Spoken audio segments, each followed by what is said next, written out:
Hello, my name is Chedomir Nestorovic, and I am a professor at the ESSEC Business School, Asia Pacific in Singapore. And today we are going to talk about the string of pearls theory. The string of pearls theory is attached to the activities of China in the Indian Ocean. So the main question is to know, is China pursuing military strategy or a commercial strategy there? On this map, we can see what are the main presences of China in the Indian Ocean, starting with Gwadar in Pakistan and pursuing with Hambantota in Sri Lanka, and after that going to Chittagong in Bangladesh and to Myanmar. If it was for a military purpose, in that case China is heavily investing in the Indian Ocean in order to build naval bases, and this naval basis will permit China to have the status of a power. Having a status of the power based on the sea is reminding us the classic naval theory of Alfred Thayer Mahan, who theorized the power associated to the presence on the sea. According to Mahan, sea power is a necessity to facilitate trade and peaceful commerce, and this is exactly what China is doing because they want to secure the logistics for the One Belt, One Road initiative, the mega project launched by the President Xi Jinping a few years ago. The second point concerning Mahan is that the country that possesses power would be the one that controls the sea. Meaning you cannot pretend to be a great power if you don't control the sea. So this is why the investments that are made in the Indian Ocean can be interpreted either from the military or from the commercial point of view. According to many observers, China's investments in the Indian Ocean represent a flagrant willingness of China to establish the string of pearls theory, that is, to establish a certain number of ports which will, to some extent, isolate some countries, including India. However, from the Chinese point of view, there is no reason to believe in the string of pearls theory for several reasons. The first one being the fact that China doesn't want to interfere in the affairs of other countries, so it is for the peaceful coexistence. On the second part, the ports that they have in the Indian Ocean are not as strong as they appear on the first sight. And the third reason is that it is done for commercial purpose and not for military purpose. China advocates a policy of peaceful coexistence since practically the very beginning of the People's Republic of China. And in one of the latest papers given by the white paper on defense from 2013, they are putting the emphasis on this. What does it say? China opposes any form of hegemonism or power politics and does not interfere in the internal affairs of other countries. China will never seek hegemony or behave in a hegemonic manner, nor will it engage in military expansion, and in that case, they want to make a distinction with other powers, including the United States. This was stated in the white paper from 2013. However, the white paper of 2015 doesn't make a reference to the long-lasting motto from China, which is putting the emphasis on the 5 principles of peaceful coexistence.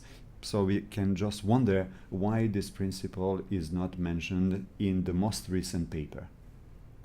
The 5 principles of peaceful coexistence have been formulated in 1954, and they say the following.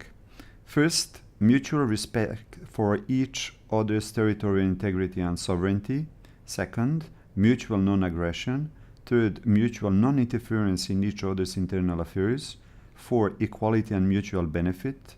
And 5, peaceful coexistence. These principles have been used by China all the time.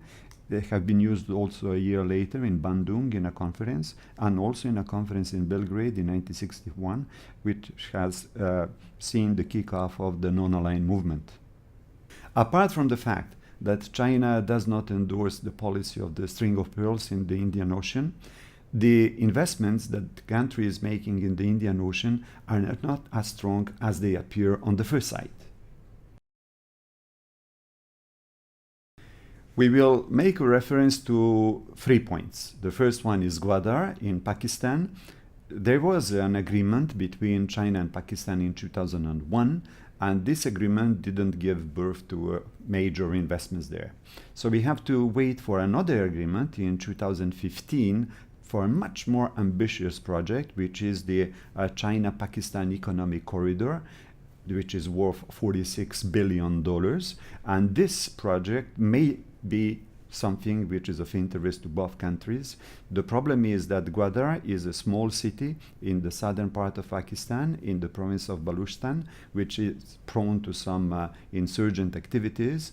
So the best point is not to go directly to Quetta, but to go to Karachi, and from Karachi we are going upwards to China. The second part of the string of pearls is Chittagong in Bangladesh. This port has been chosen by China in order to bypass the Strait of Malacca and to make a direct contact with the Yunnan province in China. The only problem is that the connection must go through Myanmar at the same time, and especially through one state, which is the Shan state, and this state is also prone to some insurgent activities. Since the project in Chittagong has been put aside for the moment, another alternative is presented by a port in Myanmar, and it is the Kyauk Phyo port in Myanmar, which is also permitting to have a direct connection with Yunnan. So it may appear to have a shift from Bangladesh to Myanmar. The third part of the string of pearls is located in Sri Lanka with the port of Hambantota. And this port has been chosen by China in order to have a continuity starting from the Gulf and going through the Indian Ocean and after that to the Pacific. The only problem is that it is located in Sri Lanka, so there is no possibility for pipelines there. So it can be only used as a port and mainly as a commercial port because the military importance of it is not demonstrated. The third reason why China doesn't believe in the string of pearls theory is that all the investments that they have made so far in the Indian Ocean are commercial investments, in the sense that this part of the world is vital for China, especially for the transport of commodities and mainly for oil, because practically 90% of oil which is going to China is going through the Indian Ocean and especially through the Strait of Malacca. So this is why they want to secure the transportation, and there is no any willingness from China, from their point of view, to establish any naval bases for the army. Even if China is the fourth biggest producer of oil in the world, it is at the same time the first importer of oil. It used to be the United States in the past, but now China is the first importer of oil. All this oil is going through the Indian Ocean, so it is of vital importance for China. If something is happening with this oil, it is paralyzing the entire economy of China. So this is something that they cannot afford. So they are always looking for the alternative sources of supply chain for the oil going to China.